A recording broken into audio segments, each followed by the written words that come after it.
Hello dear everyone, मैं रुपिंद्र Sachin गढ़ीवाल welcome करता हूँ हमारे चैनल पर that is chemistry Guruji foundation. तो आज हम स्टार्ट करने वाले हैं क्लास 10 का चैप्टर। और चैप्टर भी कौन सा बेटा? केमिस्ट्री पोर्शन स्टार्ट करने वाले हैं जो सबसे ज्यादा रिक्वायरमेंट में रहता है। और यहाँ से कुछ इंपॉर्टेंट क्वेश्चंस करेंगे जो बेसिक्स है। ठीक है, तो पार्ट 1 में आज हम डिस्कस करने वाले क्या है, सबसे पहले देखते हैं चैप्टर का नेम क्या है। तो चैप्टर का नेम है केमिकल रिएक्शन एंड इक्वेशन। तो यहाँ से हम आज बेसिक पार्ट करने वाले हैं कि केमिकल रिएक्शन क्या होती है, केमिकल इक्वेशन क्या होती है और इसको हम कैसे बैलेंस करते हैं। तो एक बार हाईलाइट ले लेते हैं कि इस वीडियो में हम क्या क्या डिस्कस करने वाले हैं। तो सबसे पहले हम डिस्कस करेंगे कि फिजिकल और केमिकल चेंजेस होते क्या है, फिजिकल एंड केमिकल चेंजेस। और यही केमिकल चेंजेस ही हमें पता लगेगा केमिकल रिएक्शंस क्या होती है। इसके बाद हम देखेंगे कि केमिकल रिएक्शन को राइट करने का वे क्या है। So how to write the chemical equation, how to write chemical equation. और केमिकल इक्वेशन को राइट करने के बाद सबसे इंपॉर्टेंट पार्ट होता है केमिस्ट्री में उस रिएक्शन को बैलेंस करना। तो राइटिंग के साथ साथ हम देखेंगे इसके थर्ड पार्ट में कि किस तरीके से रिएक्शन को बैलेंस करते हैं। ये बेटा सबसे इंपॉर्टेंट वीडियो रहने वाली है क्योंकि बेसिक के साथ साथ इसमें बैलेंस करना बहुत वाइटल रोल प्ले करता है आपका। तो स्टार्ट करते हैं सबसे पहले कुछ एग्जांपल के साथ। तो I am writing some example on the board. अब आपको रिकॉग्नाइज करना है कि कौन सा इसमें से चेंजेस है जो रिवर्ट बैक हो सकता है। तो first one is boiling of water, evaporation of water. Boiling कह सकते हैं, इवेपोरेशन कह सकते हैं। Evaporation of water, melting of ice, melting of ice, souring of milk, souring of milk, respiration, fermentation, burning of fuels. So there are number of examples. Burning of fossil fuel और simple कह सकते हैं हम fuel. हम यहाँ पे mention नहीं कर रहे हैं फॉसिल फ्यूल्स के बारे में, सिर्फ फ्यूल्स के बारे में बात कर रहे हैं। तो यहाँ पे ऐसे कौन कौन से एग्जांपल है जिसमें हम ये देख पा रहे हैं कि किस प्रोसेस को हम रिवर्ट बैक कर सकते हैं, या कौन सा ऐसा रिएक्शन है, कौन से ऐसे चेंजेस है जिसमें से कोई नया सब्सटेंस बन रहा है। तो बात करते हैं सबसे पहले बॉइलिंग ऑफ वाटर के बारे में। सो जब बॉईल करते हैं वाटर को तो इसमें बेटा कोई भी नया सब्सटेंस नहीं बन रहा है। ठीक है, वाटर को हमने बॉईल किया, वो वेपर बनता है और वेपर को हम कंडेंस कर सकते हैं और वेपर को अगेन हम कन्वर्ट कर सकते हैं वाटर के अंदर। तो इस प्रोसेस में कहीं पर भी कोई भी नया चेंज नहीं आ रहा है। ठीक है, सिर्फ फॉर्म चेंज हो रही है। Water turn into the gases form and then gases form to the again liquid form. Same evaporation की बात करते हैं, सेम एग्जांपल है। उसके बाद करते हैं मेल्टिंग ऑफ आइस। अब आइस किस फॉर्म में होती है? आइस सॉलिड फॉर्म में होती है। अब सॉलिड फॉर्म में हम हीट एनर्जी को ट्रांसफर करके इसको हम कन्वर्ट कर सकते हैं लिक्विड फॉर्म में, and same process can be revert back. हम उस वाटर को क्या करते हैं, उसके टेम्परेचर को लोअर करके उसको अगेन सॉलिड फॉर्म में कन्वर्ट कर सकते हैं। तो ऐसे जो पहले तीन चेंजेस हैं, first, second and third, in changes में कोई भी ऐसा चेंज नहीं है कि जिसमें अब कोई नया सब्सटेंस बन रहा है। जो सब्सटेंस है हम उसको ओरिजिनली वापस ला सकते हैं। ठीक है, अब बात करते हैं फोर्थ और फिफ्थ एग्जांपल के बारे में। तो फोर्थ एग्जांपल में आप देख पा रहे होंगे there is souring of milk. Souring मतलब क्या होता है? खट्टा करना, यानी मिल्क से क्या बनाना, कर्ड या लस्सी बनाना। तो जब हम सोरिंग ऑफ मिल्क करते हैं यानी लस्सी बनाते हैं या दही बनाते हैं, तो क्या होगा, उस मिल्क से जब उसके अंदर एसिड ऐड करते हैं, इट गेट कन्वर्ट इनटू दही यानी कर्ड। अब उस कर्ड से आप मिल्क नहीं वापस ले सकते। So there is one new substance is formed that is sour milk यानी curd. Same as respiration process. अब respiration process में भी क्या होगा बेटा, whatever the gas that is oxygen we take and release carbon dioxide gas. So जो O2 gas हमने inhale की है, exhale same गैस नहीं कर सकते, वो convert हो चुकी है, तो new गैस form हुई है। Burning of fuel. अब एक फ्यूल को या किसी सब्सटेंस को बर्न करते हैं तो उसमें से क्या क्या निकलता है? तो उसमें से रिलीज होता है smoke, ash, right, but and heat. अब हम हीट को, ऐश को और स्मोक को कंबाइन करके वो फ्यूल नहीं बना सकते। So these three changes are the changes in which new substance is form. तो यहां से हमारा फर्स्ट डेफिनेशन रहेगा physical change and chemical change. So physical change क्या रहेगा बेटा? The changes in which we can get back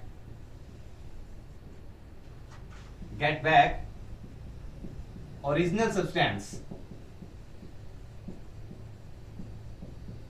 or you can say no new product is formed.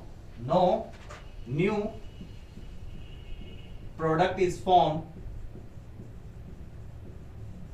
is termed as physical change. Physical change.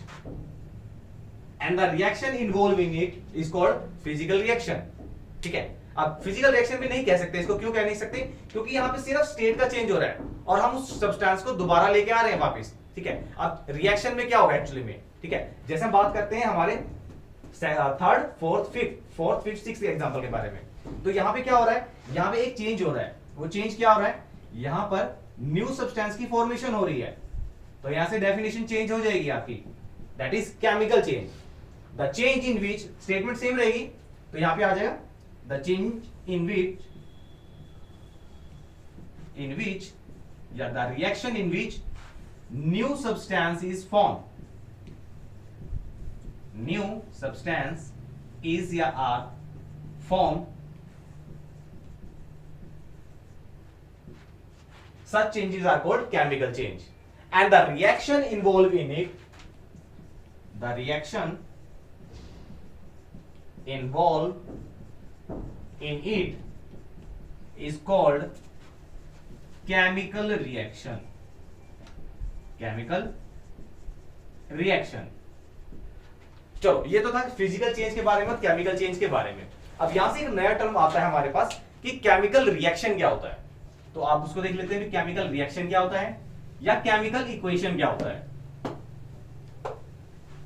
अच्छा, chemical reaction और equation पे आप अगर previous year के question देखते हैं तो सबसे पहला क्वेश्चन बनता है कि how to balance the reaction या how to write the equation. तो इक्वेशन के ऊपर फर्स्ट क्वेश्चन आता है आपका शॉर्ट क्वेश्चन. ऐसा फिजिकल चेंज के ऊपर आपके पास क्वेश्चन नहीं आएगा, डायरेक्ट आपका एग्जांपल पुट अप कर सकता है. चलिए, अब हमारी डेफिनेशन आती है हमारी इक्वेशन की. चलो, उससे पहले एक एग्जांपल ले लेते हैं एक बार, ताकि एग्जांपल से आपको क्लियर हो जाएगा. बहुत बेसिक एग्जांपल है और एनसीईआरटी में देखते हैं और प्रीवियस के क्वेश्चन में देखते हैं तो बहुत इंपॉर्टेंट है ये. अब जैसे हम बात करते हैं मैग्नीशियम की, मैग्नीशियम रिबन को जब हम बर्न करते हैं तो ये बनाता है बेटा मैग्नीशियम ऑक्साइड. अभी मैंने बैलेंस नहीं किया रिएक्शन को, ठीक है, इसको हम धीरे धीरे सीखेंगे. अब इसमें क्या है, हमने यहाँ पे क्या किया है, इस सिंबल को राइट किया है मैग्नीशियम के, ऑक्सीजन के सिंबल को राइट किया है और यहाँ पे लिखा है दूसरा सिंबल जो कंपाउंड बना है.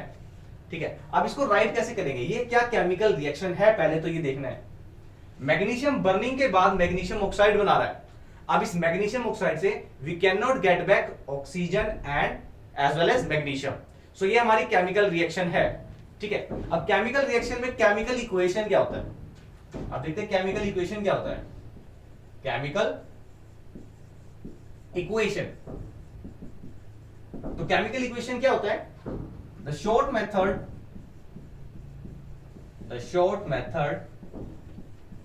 in which chemical reaction is represented by using symbols and formulas. जितने भी फॉर्मूलाज हैं या सिंबल्स हैं उनको यूज करना और एक statement banana, that is called chemical equation. Chemical reaction पढ़ा था हमने, जिसमें केमिकल चेंजेस होता है वो हमारी केमिकल रिएक्शन होती है. ठीक है, और केमिकल इक्वेशन क्या होगा, इन सिंबल्स को यूज करके हमने एक रिप्रेजेंटेशन बताई है किसकी, केमिकल चेंजेस की या केमिकल रिएक्शन की. सो केमिकल रिएक्शन को रिप्रेजेंट करने का जो तरीका है that is called chemical equation. समझ में आई? अब बात करते हैं कितने टाइप की रिएक्शन होती है. ठीक है, तो हम जो स्टडी करते हैं वो बेटा स्टडी करते हैं टू टाइप्स की रिएक्शन. तो रिएक्शन आपकी रहेगी balance and unbalanced. Balance chemical equation, balance chemical equation and unbalanced. Word से ही इंडिकेट हो रहा है अनबैलेंस्ड केमिकल इक्वेशन। थोड़ा नॉइस रहेगा बेटा, ठीक है, इस वीडियो में। चलिए स्टार्ट करते हैं बेटा। सबसे पहले बैलेंस केमिकल इक्वेशन क्या होती है? The reaction in which atoms on the right side and atom on the left side are equal. अब जैसे इस रिएक्शन के बारे में बात करते हैं, अब इसके जो एटम्स हैं और यहां पे देखते हैं क्या ये बैलेंस है? नहीं है। क्यों? यहां पर हमारे पास ऑक्सीजन के 2 एटम्स हैं, तो यहां पे भी सर 2 होने चाहिए। ये हमने लगा दिए 2। चलो इसको थोड़ा सा और अच्छे से लिख लेते हैं, एक बार इसको साफ करके लिख लेते हैं। ये हमारे पास हो गया है 2, ठीक है। अब यहां पे मैग्नीशियम भी 2 हो चुका है राइट साइड पे, but on the left side there is only 1 atom. So इसको बैलेंस करने के लिए हम यहां पे भी मल्टीप्लाई कर देंगे 2। अब ये रिएक्शन हमारी हो चुकी है, कैसी reaction? Balance equation. So balance equation की डेफिनेशन क्या बनेगी? The reaction in which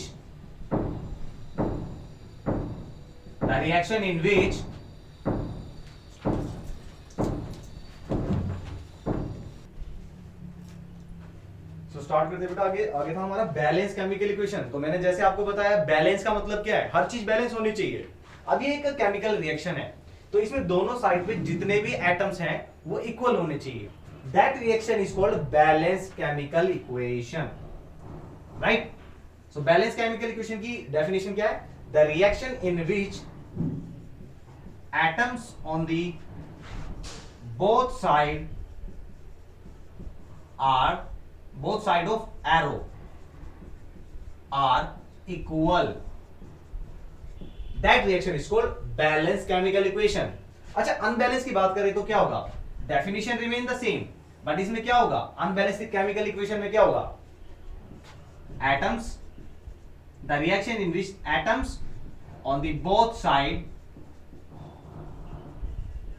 sides of arrow are not equal, such reaction are called unbalanced chemical equation, right?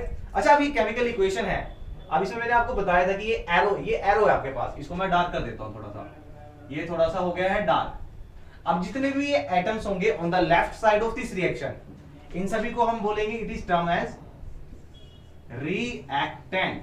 Reactant मतलब जो रिएक्शन करने के लिए अवेलेबल होंगे atoms, and the right side atoms, elements और कंपाउंड। अब जैसे यहां पे कंपाउंड है मैग्नीशियम ऑक्साइड, सो जो राइट साइड में जितने भी होंगे, चाहे वो एलिमेंट्स हैं, ठीक है, एलिमेंट्स तो नहीं होंगे मोस्टली, इसमें मोस्टली कंपाउंड ही होंगे, ठीक है, तो दे कहेंगे प्रोडक्ट।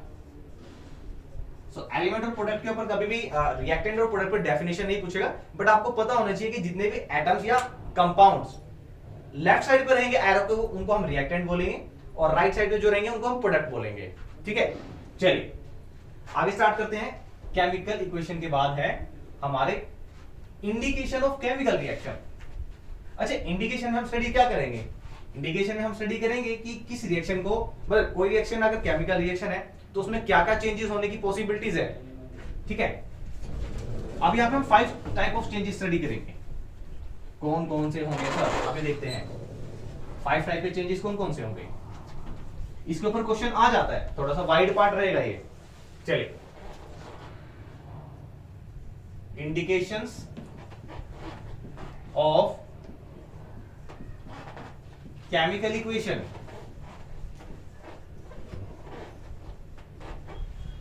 किसी भी केमिकल रिएक्शन ये पॉसिबल है या रिएक्शन केमिकली है, इसका रीजन, इसका इंडिकेशन क्या है? तो इंडिकेशन में सबसे पहला है और सबसे इंपॉर्टेंट रहेगा बेटा, formation of precipitate. Formation of precipitate. आप सोच रहे होंगे चूचू की आवाज कहां से आ रही है? ये हमारे टीचर्स हैं कहते हैं जुत्ती चूचू करती है, यहाँ हमारे टीचर चूचू करते हैं।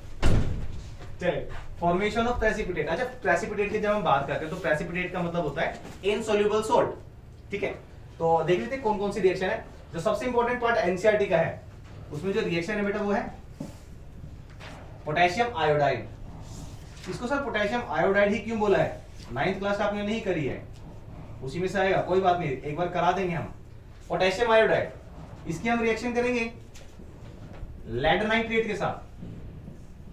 सर ये लेड नाइट्रेट में ब्रैकेट के बाद 2 कैसे आया? मैंने बोला ना कि सारा बैलेंसिंग वाला पार्ट है, ठीक है, इसको कैसे बनाते हैं 9th क्लास का पार्ट है, बट फिर भी मैं एक सेपरेट वीडियो डाल दूंगा इसके लिए। ये हमारा रहेगा लेड नाइट्रेट। अच्छा, जब ये रिएक्शन होती है तो ये दोनों तो हमारे रिएक्टेंट हुए एरो के साइड पर। राइट साइड की अगर हम बात करते हैं तो हमारा क्या बनेगा यहां पर? ये हमारे बनेगा lead iodide and potassium nitrate 2KNO3। अब ये क्या हुआ, ये राइट साइड पे जो हमारी प्रोडक्ट है इसमें जो ये PbI2 वाला है, ये हमारा इसके साइड में मैंने एक एरो लगाया है डाउनवर्ड डायरेक्शन में, तो इसका मतलब क्या है, ये हमारा प्रोडक्ट बना है बट ये इनसोल्यूबल सोल्ट है। ये हमारा है लेड आयोडाइड और ये इनसोल्यूबल सोल्ट है, ये सेटल डाउन हो जाएगा, इनसोल्यूबल सोल्ट। ये डार्क येलो कलर का होता है, तो ये हमारा है फॉर्मेशन ऑफ प्रेसिपिटेट। एक और एग्जांपल लेते हैं, अगर हम NaCl यानी सोडियम क्लोराइड के सॉल्यूशन में ऐड करते हैं सिल्वर नाइट्रेट, तो क्या रिएक्शन होगी? अगेन एरो लगाते हैं और प्रोडक्ट साइड पे क्या होगा, ये बनेगा हमारा NaNO3, ये हमारा सॉल्यूशन फॉर्म में रहेगा, प्लस AgCl यानी सिल्वर क्लोराइड। अब ये जो सिल्वर क्लोराइड होगा ये एक इनसोल्यूबल सोल्ट होगा, यानी ये हमारा प्रेसिपिटेट है। इट मींस ये रिएक्शन हमारी क्या है, केमिकल रिएक्शन है जिसमें प्रेसिपिटेट बन रहे हैं। चलो ये दूसरा एग्जांपल रहा हमारा 1 2, चलते हैं। अच्छा एक और एग्जांपल ले लेते हैं, ये हमारा रहेगा बेटा बेरियम सल्फेट। बेरियम सल्फेट का सॉल्यूशन हम टेस्ट ट्यूब से लेंगे और उसे दूसरे बीकर में डालते हैं सोडियम सल्फेट के साथ। बेरियम क्लोराइड ले लेते हैं, barium chloride and sodium sulphate. अब यहां पे क्या होगा बेटा, ये NaCl बन जाएगा जो सोल्यूबल होगा और ये बनेगा हमारे पास बेरियम सल्फेट। यहां पर जो बेरियम सल्फेट होगा ये एक इनसोल्यूबल सोल्ट होगा यानी प्रेसिपिटेट है। आई थिंक 3 एग्जांपल्स आपके लिए सफिशिएंट है। तो यानी यहां से ये पता लग रहा है कि जहां पे प्रेसिपिटेट बन रही है वो एक केमिकल रिएक्शन है। चलिए दूसरा सर एग्जांपल, दूसरा क्या होता है सर, 3 बता दिए हैं। अब दूसरा इंडिकेशन की बात करते हैं कि दूसरा इंडिकेशन कौन सा है। दूसरा इंडिकेशन रहेगा, अच्छा ये पॉइंट सारे मैं राइट साइड पे लिख देता हूं कि क्या क्या इंडिकेशन है। सबसे पहला हमारा रहा था बेटा प्रेसिपिटेट का फॉर्मेशन, तो ये रहा फॉर्मेशन ऑफ प्रेसिपिटेट। दूसरा रहेगा हमारा change in colour, change in colour. Change in colour की अगर हम बात करते हैं तो सबसे पहला हमारा जो एग्जांपल हमने किया था पोटेशियम आयोडाइड वाला, सेम एग्जांपल ले रहा हूं मैं आपके लिए। Potassium iodide and lead nitrate, ये दोनों हमारे व्हाइट कलर के होंगे, white colour powder, powder form में मिलेंगे, व्हाइट कलर पाउडर। अच्छा जैसे इनकी रिएक्शन होगी तो प्रोडक्ट साइड पे क्या बनेगा हमारा, एक बार रिवाइज करेंगे, अभी जस्ट एग्जांपल किया है। ये बनेगा बेटा PbI2 एंड 2KNO3। ये येलो रहेगा but light yellow liquid form में। ये हमारा जो प्रेसिपिटेट था मैंने आपको जस्ट बताया, ये डार्क येलो कलर का होगा, डार्क येलो। तो यानी कलर चेंजेस हो रहा है, यानी ये भी क्या है, ये एक एग्जांपल है केमिकल रिएक्शन का। व्हाइट कलर से डार्क कलर में चेंज हुआ येलो में। अच्छा एग्जांपल को बार बार ही बोल रहा हूं मैं, ये आपका डबल डिस्प्लेसमेंट का जो एग्जांपल है ये बहुत इंपॉर्टेंट है, ठीक है। ये क्वेश्चन आने के पूरे चांस रहते हैं इस पार्ट से, इस चैप्टर से। ये रहा change in colour. Third point रहेगा बेटा evolution of gas, evolution of gas. चलो एवोल्यूशन ऑफ गैस में क्या देखते हैं हम, एवोल्यूशन में देखते हैं हम एक मेटल लेते हैं और उस मेटल के साथ मेटल को रिएक्ट करते हैं एसिड के साथ। यहां पे मैंने मेटल लिया है जिंक मेटल और हाइड्रोक्लोरिक एसिड के साथ रिएक्ट करा रहे हैं, हाइड्रोक्लोरिक। क्या कह रहे सर ये स्टमक में भी होता है? बिल्कुल होता है। ये बना हमारे पास ZnCl2 प्लस H2, ये मैंने बैलेंस कर दिया है, तो यहां से हाइड्रोजन गैस इवॉल्व हो रही है, ठीक है। सेकेंड एग्जांपल लेते हैं हम कैल्शियम कार्बोनेट का, कैल्शियम कार्बोनेट जिसे हम लाइमस्टोन भी बोलते हैं। इसको जब हम हीट करते हैं तो इस रिएक्शन में क्या होगा, कैल्शियम ऑक्साइड जिसे हम क्विकलाइन बोलते हैं प्लस कार्बन डाइऑक्साइड फॉर्म होगा। अच्छा, अब यहां पे भी गैस फॉर्मेशन हो रही है, ये एरो अप है, इसका मतलब है इसमें गैस है, ये गैसेस फॉर्म में है, ये सोल्ट है, ठीक है, ये कैल्शियम ऑक्साइड है। अब गैसेस फॉर्मेशन हो रही है यानी evolution of gas, it means ये भी एक केमिकल रिएक्शन है। अच्छा, फोर्थ पॉइंट की बात करते हैं, change in temperature. Temperature change होने का मतलब है टेम्परेचर राइज हो सकता है, टेम्परेचर फॉल हो सकता है, तो दोनों इसी में आएंगे चेंज इन टेम्परेचर में। अब इसके लिए एग्जांपल देखते हैं, ये एग्जांपल आपका एनसीईआरटी बैक एक्सरसाइज में रहेगा। सेकंड चैप्टर जो आपका एसिड बेस सोल्ट है उसमें भी बेटा सेम क्वेश्चन है ये, और फर्स्ट में भी है, तो इंपॉर्टेंट रहने वाली है रिएक्शन, इसको बिल्कुल भी गलत नहीं करना है। आपके क्लास में जितने बच्चे होंगे ना उसमें से 70% बच्चे होते हैं जो ये रिएक्शन कर पाते हैं, नहीं कर पाते हैं, 30% बच्चे कर पाते हैं, तो ये रिएक्शन इंपॉर्टेंट है और एक्सपेक्टेड क्वेश्चंस में रहती है। तो हमारा है बेटा फोर्थ पॉइंट क्या था, फोर्थ पॉइंट हमारा है इंडिकेशन के साथ साथ, अरे ये क्यों रब किया हमने, इंडिकेशन। फोर्थ पॉइंट है टेम्परेचर चेंज, टेम्परेचर। अच्छा, टेम्परेचर चेंज कैसे होगा रिएक्शन में देखते हैं, तो उसके लिए एग्जांपल ले रहे बेटा, क्विकलाइन, क्विकलाइन जैसे कैल्शियम ऑक्साइड भी बोल देते हैं। इस क्विकलाइन को अगर रिएक्ट कराते हैं हम वाटर के साथ, ये वाटर के साथ रिएक्ट करा और ये हमारे पास प्रोडक्ट बनेगा CaOH ट्वाइस, यानी स्लेक्ड लाइन। अच्छा, इसको आप शॉर्टकट बता देता हूं, जो कैल्शियम के ऊपर 3 टाइप के एग्जांपल पूछते हैं मैं तीनों बता देता हूं आपको, ठीक है। ये हमारे पास फॉर्मूला है CaO, दूसरा होता है हमारे पास जो अभी बना है CaOH ट्वाइस, तीसरा एग्जांपल है हमारे पास, थर्ड एग्जांपल CaCO3। तीनों कैल्शियम की है। अब इसके नेम बहुत जरूरी है, इन सब में सबसे छोटा नेम कौन सा है, इन सब में सबसे छोटा नेम है ऊपर वाला, छोटा मतलब इसको जल्दी बोल सकते हैं, क्विक बोल सकते हैं, तो ये हमारे पास रहा क्विक। और कैल्शियम जहां पर आया मतलब इट इज लाइन, तो इट इज क्विक लाइन, और इसका अदर नेम भी बेटा है कैल्शियम ऑक्साइड, तो इसको हम कैल्शियम ऑक्साइड भी बोल देते हैं। चलिए दूसरे की बात करते हैं। अच्छा, ये जहां पर H और O दिख रहा है तो यानी H2O, H2O का मतलब वाटर, ठीक है। वाटर, वाटर कहां मिलता है, पॉन्ड में मिलता है सर, लेक में मिलता है, तो यहां से आ गया बेटा लेक, और लेक क्या क्या हमने लगा दिया S, और ये क्या बेटा कैल्शियम है यानी लाइम है, तो ये बन गया आपके पास स्लेक्ड लाइम, ठीक है। इसका अदर नेम होता है कैल्शियम हाइड्रोक्साइड, ये आ गया आपके पास calcium hydroxide.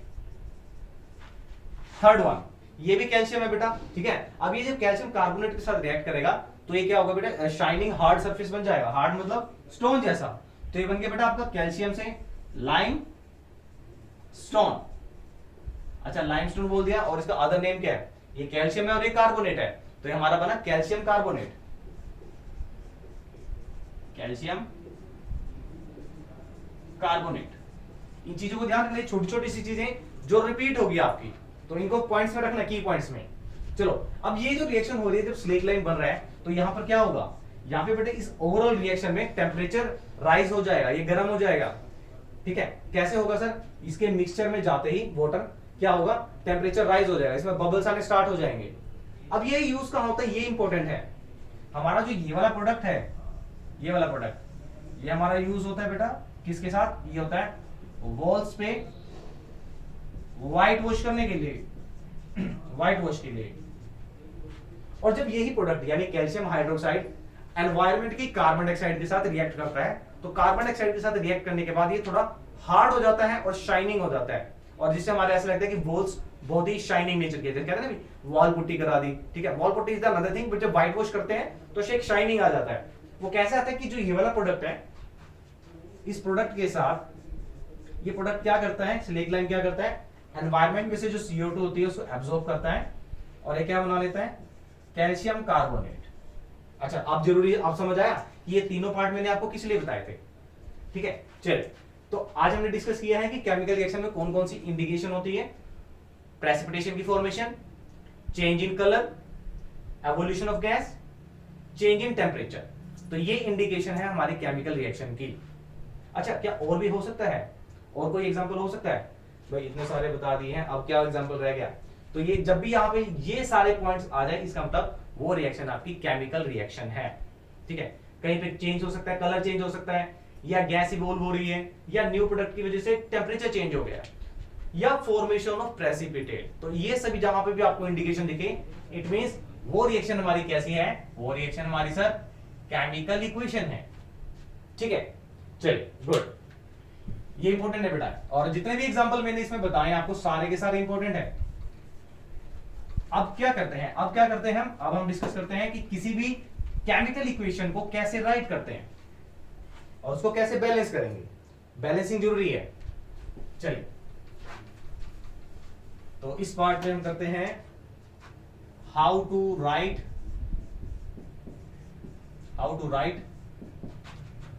Chemical equation. Sir बता दिया है ये आपने, बिल्कुल बता दिया है, लेकिन इसको राइट करने के बाद बैलेंस कैसे करेंगे? How to write chemical equation and balance it, इसको कैसे बैलेंस करेंगे? ठीक है, तो सबसे पहले इसके रूल्स होते हैं बेटा। रूल नंबर 1 क्या है? रूल नंबर 1 है आपका राइट डाउन वर्ड इक्वेशन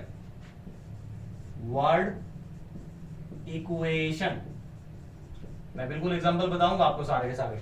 ठीक है, सेकंड वन, जब वर्ड इक्वेशन आपने राइट कर लिया तो वर्ड इक्वेशन के बाद क्या करना है? Write down skeletal equation. Skeletal equation.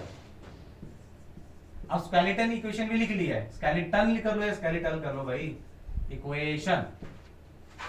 अब क्या होगा थर्ड पॉइंट में? ये ज्यादा जरूरी नहीं है, थर्ड पॉइंट को आप अवॉइड कर सकते हैं। ठीक है, एनक्लोज कंपाउंड और एलिमेंट इन बॉक्स। ये इतना इंपॉर्टेंट पॉइंट नहीं है, ये पॉइंट सबसे ज्यादा इंपॉर्टेंट है, फोर्थ पॉइंट। अब फोर्थ पॉइंट क्या है? आपको क्या करना है, जो भी इसमें कंपाउंड साइड पे सबसे बड़ा प्रोडक्ट होगा, यानी प्रोडक्ट साइड पे जो भी कंपाउंड बड़ा होगा उसको कैरी करना है आपको, और उसमें से आपको बैलेंसिंग स्टार्ट करना है।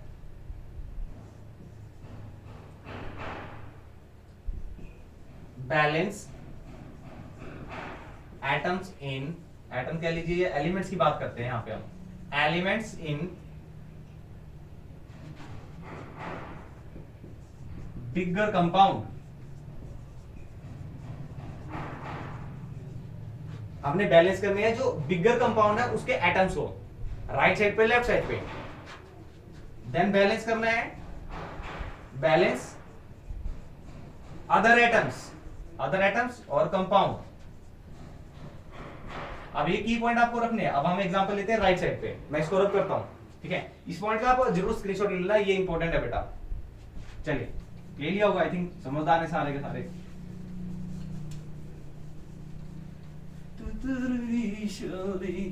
सफाई यहाँ पे भी सर व्हाइट वॉश कर दी है बोर्ड की।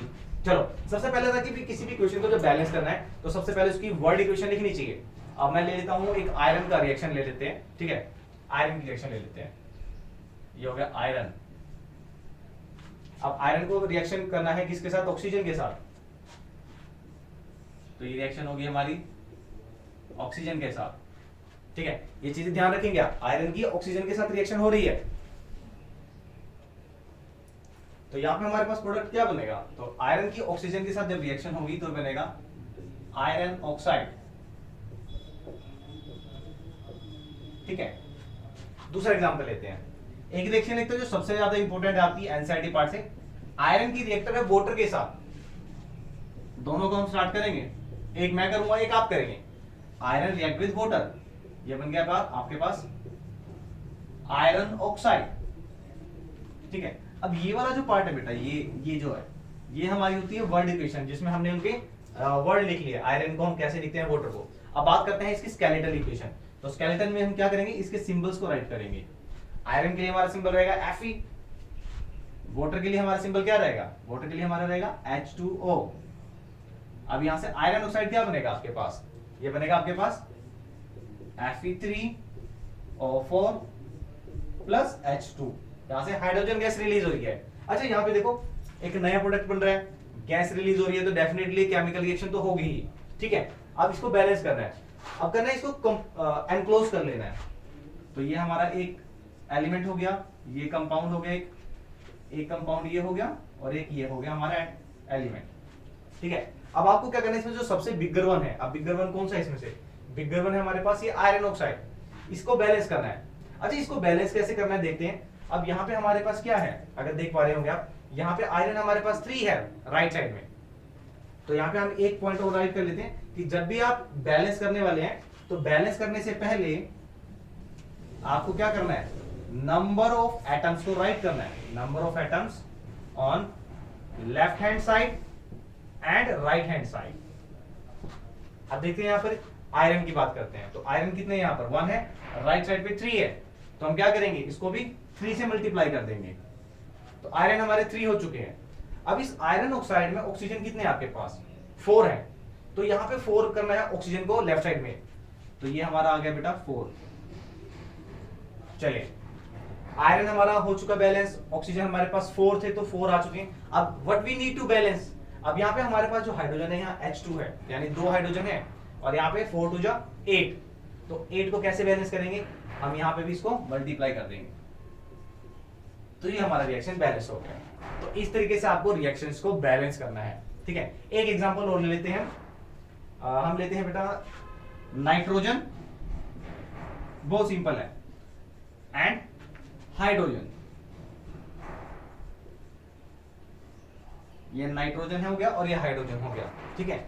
और ये हमारे पास आएगा नाइट्रोजन और हाइड्रोजन से अमोनिया, ये हमारी होगी वर्ड इक्वेशन, सिंपल नाइट्रोजन का N2 प्लस हाइड्रोजन के लिए H2 और ये अमोनिया रहेगा बेटा हमारा NH3। अच्छा अब इसमें देखते हैं इस रिएक्शन में, तो राइट साइड पे जो है सबसे बड़ा कंपाउंड है बिगर वन, तो वहां पे हाइड्रोजन कितने हैं, वहां पे 3 हाइड्रोजन है, तो राइट साइड में कितने हाइड्रोजन है, यहाँ पर राइट साइड में 2 हाइड्रोजन है, लेफ्ट साइड पर 3 हाइड्रोजन है। और जब भी ऐसा आपके पास केस आता है कि एक साइड पे 2 है एक साइड पे 3 है, तो इसका मल्टीप्लाई कर दो, 2 3 जा 6, तो आपको इस वाले हाइड्रोजन को 6 बनाना है। तो 6 बनाने के लिए आप क्या करेंगे, इसको आप 3 से मल्टीप्लाई कर देंगे, तो हमारे पास कितना हो गया 3H2, N2 प्लस 3H2। अब यहां देखो, यहां बन गया NH3, अभी भी हमारे पास बैलेंस नहीं हुआ है, देखो यहां पे हमने कितने किया 6 कर दिया हाइड्रोजन, बट यहां पे अभी भी 3 है, तो उसको 3 को 6 कैसे बनाएंगे, मल्टीप्लाई बाय 2, ठीक है। अब हमारे पास हो गया 2NH3, हाइड्रोजन बैलेंस होंगे 6 हो गए हैं, हाइड्रोजन हो गए हैं 6, यहाँ पे भी हाइड्रोजन हो गया 6, नाइट्रोजन हमारे पास यहाँ पे 2 थे और राइट साइड में नाउ इट इज 2, तो ये हमारी बैलेंस केमिकल इक्वेशन बन चुकी है। अब एक एग्जांपल मैंने आपके लिए छोड़ा है, ये आप कमेंट सेक्शन में डालेंगे, बहुत इजी है, सिंबल रहेगा FeO2। चलो मैं इसके लिए लिख देता हूं, आप इसको बैलेंस करके देखेंगे कि क्या बैलेंस है या नहीं है। ये रहेगा आयरन, ये रहेगा ऑक्सीजन, और एरो के बाद रहेगा बेटा ये Fe2O3। अब इसको कैसे बैलेंस करना है, क्या रहेगा, ये आप कमेंट सेक्शन में डालेंगे। चलिए ये तो था हमारा बेटा पार्ट 1 के बारे में। पार्ट 1 में हमने डिस्कस किया है, एक बार रिकैप्चुलेट कर लेते हैं क्या क्या डिस्कस किया हमने, ठीक है, और हम नेक्स्ट वीडियो में क्या करने वाले हैं ये भी पता होना चाहिए आपको। पार्ट 1 में सर हमने डिस्कस किया है balance unbalance equations, physical and chemical change. तो पॉइंट डिस्कस कर लेते हैं पूरे चैप्टर में क्या क्या करना है हमें। सबसे पहले हमने डिस्कस किया था बेटा physical and chemical change, chemical change, उसके बाद एग्जांपल्स जो जरूरी है। थर्ड पॉइंट में हमने डिस्कस किया था, क्या किया था, बैलेंस्ड और अनबैलेंस इक्वेशन, अनबैलेंस्ड इक्वेशन।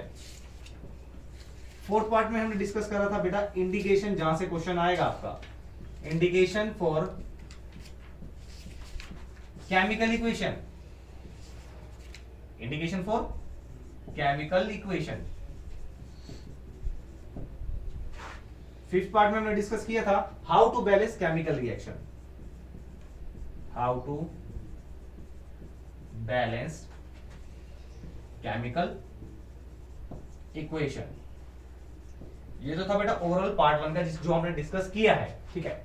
अब सर नेक्स्ट वीडियो में हम क्या डिस्कस करने वाले हैं बेटा, नेक्स्ट पार्ट में हम डिस्कस करने वाले हैं रिएक्शंस के बारे में, कि नेचर पे डिपेंड होने, मतलब कितने टाइप की रिएक्शंस होती है। तो डिपेंडिंग अपॉन द नेचर हम कुछ रिएक्शन राइट करने हैं, जिसमें से आपने एक दो आपने स्टडी कर रखी होगी पहले प्रीवियस क्लासेस में। तो मैं एक बार बता देता हूं नेक्स्ट पार्ट में हम क्या डिस्कस कर रहे हैं। तो सबसे पहली रिएक्शन है बेटा हमारी कॉम्बिनेशन रिएक्शन। अच्छा, वर्ड से ही पता लग रहा है कॉम्बिनेशन, कॉम्बिनेशन का मतलब है कंबाइन होना, ठीक है। तो कॉम्बिनेशन रिएक्शन, इसमें एटम्स, एलिमेंट्स या कंपाउंड कुछ भी बात कर सकते हैं, हम पूरा डिटेल में करेंगे इस पार्ट को। तो ये पार्ट में क्या होगा, रिएक्शन में एलिमेंट्स कंबाइन करेंगे और कंपाउंड बनाएंगे। दूसरा रहेगा बेटा डीकंपोजिशन, जहां से सबसे ज्यादा क्वेश्चन आते हैं इस चैप्टर के, डीकंपोजिशन रिएक्शन। डीकंपोजिशन रिएक्शन में हम स्टडी कर रहे हैं कि डी का मतलब होता है ब्रेक होना, यानी इसमें एक हैवीली कंपाउंड लाइटर कंपाउंड में ब्रेक हो जाएंगे। और इसके भी 3 पार्ट्स होते हैं, ठीक है, सब पार्ट होते हैं। मैं राइट करता हूं, क्वेश्चन यहीं से बनेगा। ये आएगा बेटा आपका फोटो डीकंपोजिशन, और इसको बोल देते हैं फोटो डीकंपोजिशन को फोटो लाइसिस। लाइसिस का मतलब होता है ब्रेक होना। सेकंड रहेगा बेटा thermal, thermal decomposition, thermal decomposition. And third रहेगा बेटा इसका इलेक्ट्रोलिटिक डीकंपोजिशन, कंपोजिशन। इसका अदर नेम होता है इलेक्ट्रोलाइसिस, इलेक्ट्रोलाइसिस। ये 3 पार्ट हम डिस्कस करने वाले हैं और तीनों ही इंपॉर्टेंट रहने वाले हैं। अगर आप प्रीवियस से क्वेश्चन उठाएंगे तो यहां से आपको डेफिनेटली क्वेश्चन मिल जाएगा। अच्छा, हमारी वीडियो की थोड़ी स्पेशलिटी ये रहेगी कि आपको जितने भी टॉपिक करवाएंगे उसमें ये बताया जाएगा कि इस चैप्टर में ये कितना इंपॉर्टेंट है, साथ के साथ ये लास्ट ईयर में कितना आया हुआ है पीवाई क्या, उसमें आपको जब चैप्टर कर रहे हो उसके साथ अगर बता दी जाए तो ये एक फैक्ट होता है कि आप उस चीज को जल्दी लर्न करते हैं, ठीक है। तो ये क्वेश्चन में तीनों पार्ट दिए, तीनों पार्ट में से क्वेश्चन आ सकता है, ठीक है। थर्ड रिएक्शन की अगर हम बात करते हैं, डिस्प्लेसमेंट रिएक्शन। अच्छा, डिस्प्लेसमेंट की जब हम बात करते हैं तो डिस्प्लेसमेंट का मतलब क्या होता है, यहाँ पे एटम्स क्या होंगे, डिस्प्लेस हो जाएंगे। कैसे होंगे वो देखते हैं एग्जांपल में। फोर्थ रहेंगे डबल डिस्प्लेसमेंट। अब डबल डिस्प्लेसमेंट क्या होता है, क्या इसमें डबल डिस्प्लेसमेंट मतलब 2 बार डिस्प्लेस होगा? नहीं, इसमें डबल का मतलब है कि 2 एटम्स आपस में अपने एटम्स को क्या करेंगे, डिस्प्लेस कर देंगे, डिस्प्लेसमेंट। चलिए, फिफ्थ रहेगी बेटा न्यूट्रलाइजेशन रिएक्शन, जो आपके न्यूट्रलाइजेशन आपकी कम आएगी चैप्टर 2 में, ठीक है। इस चैप्टर में हम ये डिस्कस नहीं करेंगे क्योंकि इसमें ये इंपॉर्टेंट नहीं है।